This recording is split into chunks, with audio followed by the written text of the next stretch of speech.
Chers internautes, nous vous remercions de nous rejoindre dans cette série d'entretiens dans le cadre du trentenaire du département culture de l'Université Senghor, 1992-2022, exactement 3 décennies depuis que la première promotion a posé ses valises à Alexandrie avec 7 étudiants.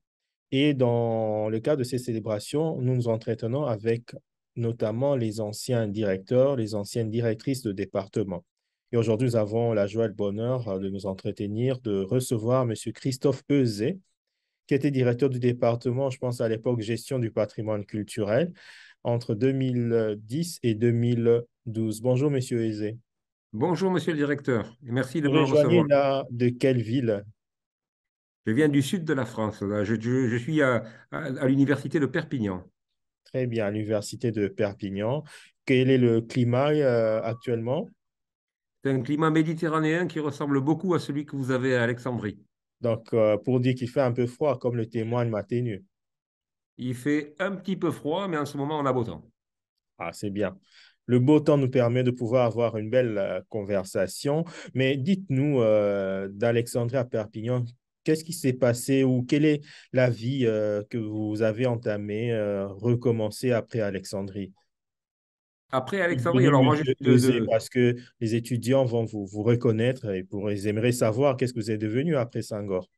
Alors, j'ai eu le plaisir, après l'université Senghor, bon, de reprendre des activités universitaires qui sont les miennes de départ, puisque je suis enseignant en droit public. Mais j'ai surtout eu l'immense honneur pendant 5 ans récemment de représenter mon pays, puisque j'ai été député à l'Assemblée nationale et que donc j'ai beaucoup travaillé à la représentation de mon pays. À cette occasion, de multiples étudiants de l'université Senghor dont j'avais croisé le parcours, m'ont fait l'amitié de me féliciter et de me dire tout le plaisir qu'ils avaient pour moi et j'en ai été très ému. Ah, ça, c'est une très bonne chose. Et quels sont les souvenirs? Comment vous êtes arrivé à Alexandrie, votre première rencontre, votre arrivée? Comment ça s'est passé? Dans quel contexte? Alors, je suis arrivé en avril 2010, quelques mois avant de prendre mes fonctions. Et d'ailleurs, j'avais fait un voyage de visite qui m'avait été suggéré pour voir si éventuellement le poste pouvait m'intéresser. Et moi, j'avais été séduit, bien sûr, et d'abord par la ville, hein, que j'avais trouvé très, très particulière et a priori très attachante, et puis par l'idée même du campus de l'Université Senghor, et l'idée que on puisse promouvoir le développement africain. Je n'ai pas précisé que même si je suis juriste de formation, j'ai toujours travaillé depuis les années 2000 et depuis mes prises de fonction avec les universités africaines. J'ai enseigné dans une douzaine de pays africains et la question du développement du continent est quelque chose qui m'était très familier avant mon intervention à l'université Senghor. Bien. Et quels sont les éléments ou dans quelle situation vous avez trouvé le département? Quels étaient les moments forts? Vous êtes arrivé en pleine année, en pleine révision de programme. Donnez-nous un peu la configuration à l'époque. Ah, j'ai eu plusieurs événements forts pendant mon passage à Alexandrie. J'en donnerai trois, en fait, si je devais les résumer.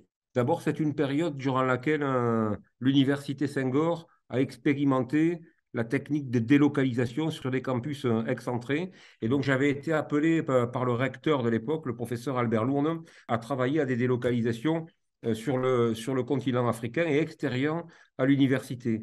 Mais on m'avait demandé également, à l'époque, pour une multitude de raisons d'ailleurs, de revoir un petit peu la maquette des cours qui étaient dispensés dans le cadre du département culture dont j'avais la responsabilité. Il y avait la filière patrimoine culturel, la filière gestion des industries culturelles, et le recteur m'avait suggéré, dans un travail qu'on avait mené en collaboration, de créer un master de médias et communication. Donc, j'ai eu la double mission de développer un petit peu ce qui pouvait l'être à l'extérieur et de transformer à l'intérieur. Mais l'événement le plus marquant, je ne peux pas le passer sous silence parce que vous fêtez aujourd'hui les 30 ans de l'université. Eh bien, moi, j'ai fêté les 20 ans. Et c'était le département culture qui avait la charge d'organiser ces 20 ans. Et je me souviens que nous avons passé plusieurs mois avec le relais des étudiants du département culture à organiser un événement festif pour l'ensemble de l'université. Et nous avions fait un magnifique spectacle qui avait duré près de 2 heures et demie, en présence d'Abdou Diouf d'ailleurs, secrétaire général de la francophonie à l'époque, et de toutes les instances de la francophonie. C'était un événement qui, bien évidemment, a beaucoup marqué mon mandat. Ah, ça, c'est une bonne chose. Et communication média, parce qu'aujourd'hui, la spécialité, non, elle n'est plus mentionnée sur le continent, mais quelles étaient un peu les motivations qui vous ont conduit à suggérer cette spécialité? C'était par rapport à un besoin particulier.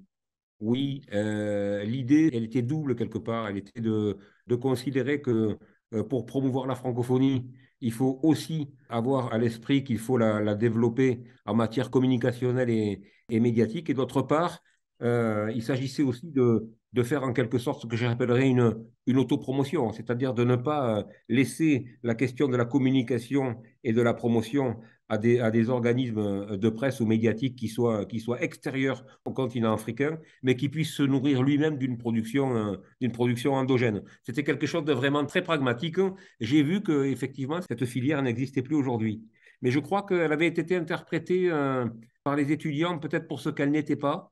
Beaucoup considéraient qu'il s'agissait d'une filière de journalisme. Or, c'était pas du tout l'objet de ce qui avait été créé. C'était vraiment d'asseoir une politique de valorisation du patrimoine et des industries culturelles sur des médias maîtrisés et de façon endogène. D'accord. À part cette spécialité, est-ce que à l'issue de votre passage, il y a des points ou des aspects sur lesquels vous avez consacré vos efforts qu'on peut considérer comme votre apport au département?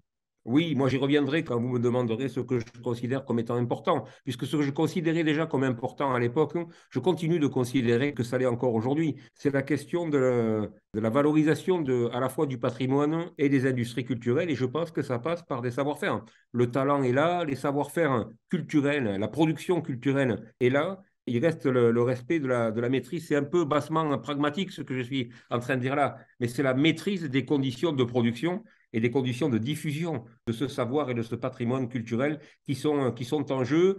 J'insistais beaucoup quand j'étais directeur sur les conditions concrètes dans lesquelles on allait mettre en place tout ça. Les étudiants m'appelaient monsieur concrètement parce que je leur disais toujours oui, tout ça c'est très bien, c'est très beau, mais comment vous allez procéder concrètement? Et je crois que ça reste un problème encore important aujourd'hui. Et dans l'encadrement des étudiants, comment vous organisiez les rencontres, l'appui, l'accompagnement, parce qu'ils sont à Alexandrie, un peu loin de leur environnement naturel, mais qui sont là pour construire un projet professionnel qui pourra leur permettre de pouvoir rebondir sur le marché de l'emploi. Comment vous organisiez à l'époque pour les appuyer au quotidien?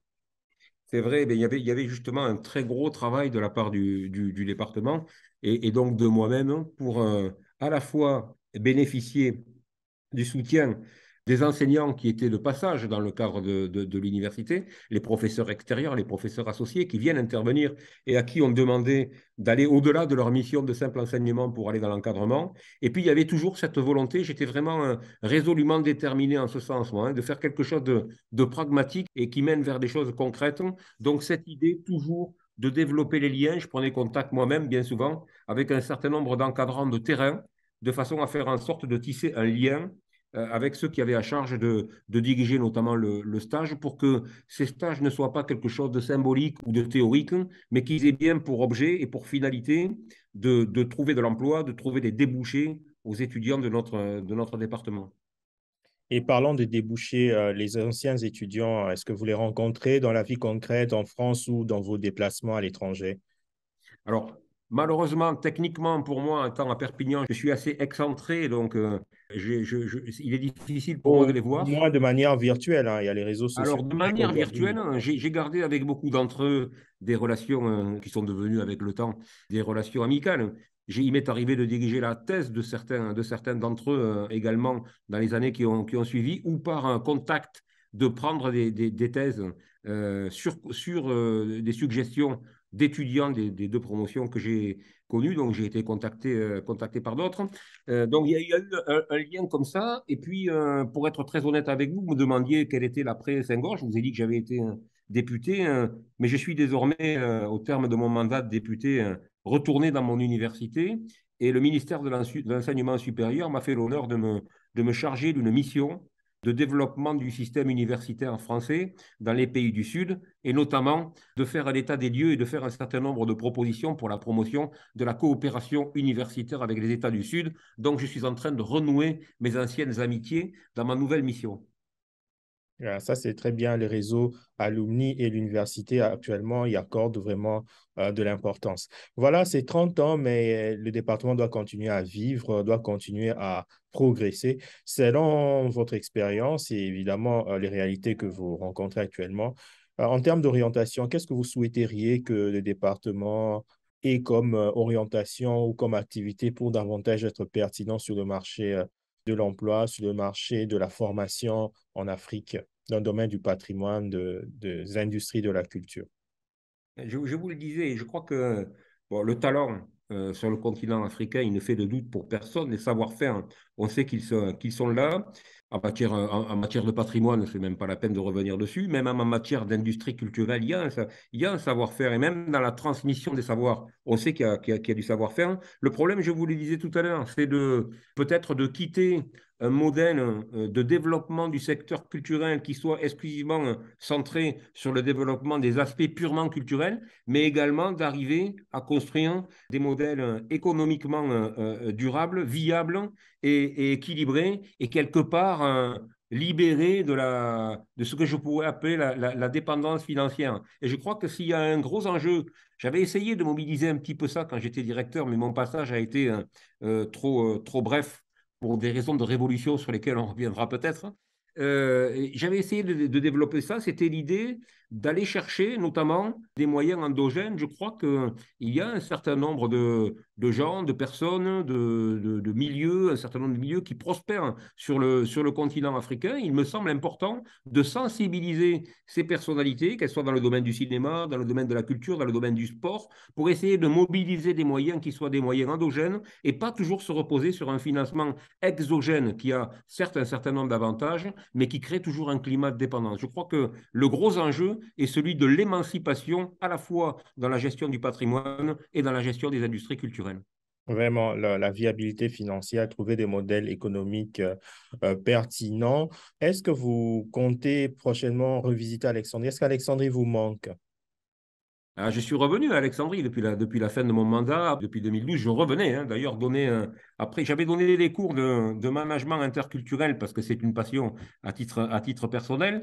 Mais le recteur, hein, Thierry Verdel, avait exploité chez moi mon volet juriste, puisque je venais parler de théorie de l'État, de développement et de démocratie dans le tronc commun pendant plusieurs années. Après, évidemment, mon mandat de parlementaire a fait que pendant 5 ans, je n'ai pas pu revenir. Il va sans dire que si un jour j'ai l'occasion, dans mes nouvelles activités, notamment dans ma mission auprès du ministère de l'Enseignement supérieur, de revenir à Alexandrie, retrouver mon université de cœur, ce sera avec une grande joie. Ça fait un petit moment que je n'ai pas vu la corniche et j'aimerais bien voir ce qu'elle est devenue. Très bien, la corniche vous attend. Monsieur Euzé, je vous remercie beaucoup de nous avoir accordé cet instant d'échange sur votre expérience, votre témoignage à la tête du département culture de l'Université Senghor, qui, je le rappelle, a déjà totalisé 30 ans. À la prochaine occasion et plein succès dans vos nouvelles missions. Et nous espérons que, comme vous l'avez dit, que vos nouvelles responsabilités vous amèneront probablement à Alexandrie. Nous aurons l'occasion de vous recevoir dans nos locaux et de discuter avec les étudiants. Je l'espère vivement, monsieur le directeur, et je vous remercie. Et je souhaite à l'Université Sangor un très bel anniversaire trentenaire. Je vous remercie chaleureusement. Merci, merci, monsieur.